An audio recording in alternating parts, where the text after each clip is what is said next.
तकर्रबू लैलतल क़द्र फ़िल बद्र मिनल अश्रिल अवाखिर मिन रमज़ान।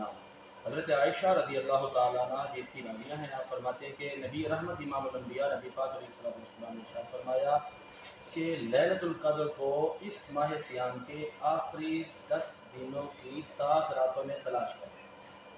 बहवाला बुखारी इसकी जल्द नंबर 2 है, और इसके अलावा मुस्लिम शरीफ के अंदर भी ये बात मौजूद है, तिरमिज़ी के अंदर भी मौजूद है।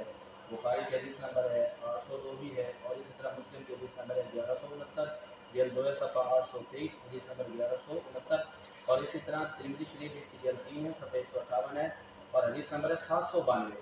तो इस हदीस पाक से ये बात वाज़ेह होती है कि हमने उसको तलाश करना है, ताकि ज़ौक़ पैदा हो, शौक़ पैदा हो, और हमारे अंदर वो रग़बत पैदा हो, और हमारे अंदर वो यकसुई पैदा हो कि हम अल्लाह की बारगाह में खालिसतन होकर इबादत करें। अच्छा, इखलास ज़रूरी है, रियाकारी नहीं होनी चाहिए। रियाकारी से पाक और साफ़ होकर जब हम एक सजदा भी करेंगे तो वो एक सजदा हमारे लिए बहुत काफ़ी और कामयाबी के लिए ज़ामिन हो सकता है। इसी तरह नबी रहमत इमामुल अंबिया नबी पाक अलैहिस्सलाम ने इरशाद फरमाया कि जो बंदा इस रात के अंदर ईमान के साथ, इखलास के साथ क़याम कर लेता है, मन क़ाम लैलतल क़द्र ईमानन व एहतिसाबन गुफ़िर लहू मा तक़द्दम मिन ज़ंबिही।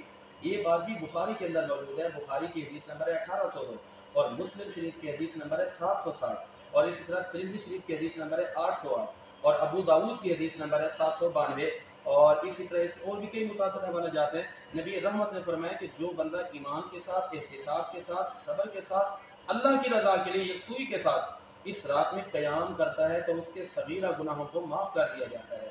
सगीरा गुनाह तो क़याम की वजह से माफ़ हो गए, अब रह गया कबीरा गुनाह। तो कबीरा गुनाहों के लिए कि अगर अल्लाह के हकूक़ में हक़ तलफ़ी की हुई है तो तौबा करके ये तैयार करे कि मालिक मुझसे जो गलती हो गई है माफ़ फरमा, जो हकूक़ रह गए मैं उनको क़ज़ा की सूरत में अदा करूँगा। इसी तरह बंदों के हकूक़ जो रह गए हैं, बंदों के पास जाकर माफ़ी मांगे, उनके गले से लगाए, सीने से लगाए, और माफ़ी मांगने के बाद कहे कि भाई मैंने जो आपके मामला आप जो की है मैं आपके वो सारे हकूक़ अदा करूँगा। इस रात के अंदर मैं एक ज़रूरी मैसेज, ज़रूरी बात करना चाहता हूँ, वो ये कि इस रात के अंदर इबादत क्या करें हम? जी, इस रात के अंदर क्या करना चाहिए?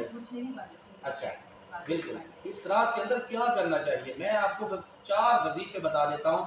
वज़ीफ़े वो हैं जो रसूलुल्लाह ने बताए, वज़ीफ़े वो हैं जो कुरान में मौजूद हैं, वज़ीफ़े वो हैं जो यकीन कीजिए ता दमे मर्ग आपकी कामयाबी के ज़ामिन है। कब्र में भी कामयाब आएंगे, हशर में भी कामयाब आएंगे।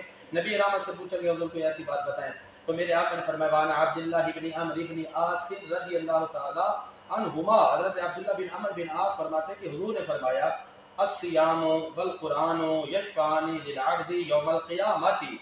मुस्नद अहमद बिन हम्बल की ये रिवायत मौजूद है, इसकी जल्द 2 सफ़ा नंबर 174, हदीस नंबर 6626, और इसी तरह यही रिवायत मुस्तदरक हाकिम के अंदर मौजूद है, जल्द 1 है, सफ़ा 740, हदीस नंबर है 2036, और यही रिवायत शोबुल ईमान के अंदर मौजूद है, उसकी जल्द 3 है, सफ़ा 346 है, और इसके अलावा यही रिवायत अत-तरग़ीब व तरहीब किताब का नाम है, इसकी जल्द 2 सफ़ा 50, हदीस नंबर 1455, मजमू ज़वाइद जल्द 3 सफ़ा 181 पर मौजूद है। मेरे आका ने फरमाया कि 2 चीज़ें ऐसी हैं कि जो आपको क़यामत के दिन, हशर के दिन भी काम है। वो कौन सी हैं? फरमाया रोज़ा और कुरान।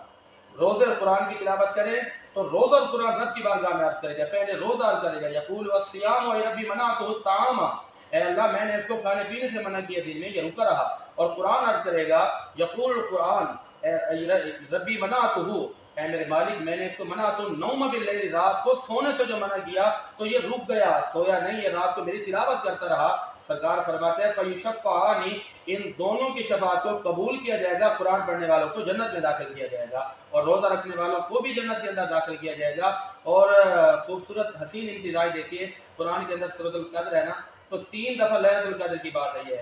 लैलतुल क़द्र मा अदराका मा लैलतुल क़द्र, लैलतुल क़द्र खैर, ये 3 दफ़ा जो बात की गई है बड़ी अजीम बात है। तफसीर कबीर इसकी जल्द 30 सफ़ा 28 में लिखा गया है कि ये जो कद्र की बात की गई है, कद्र का मतलब इज्जत। फरमाया कि जो किताब नाज़िल की गई वो भी कदर वाली है, और जिस नबी पर कुरान नाज़िल किया गया वो भी कदर वाले हैं, और जिस उम्मत को ये रात दी गई वो उम्मत भी कदर वाली है।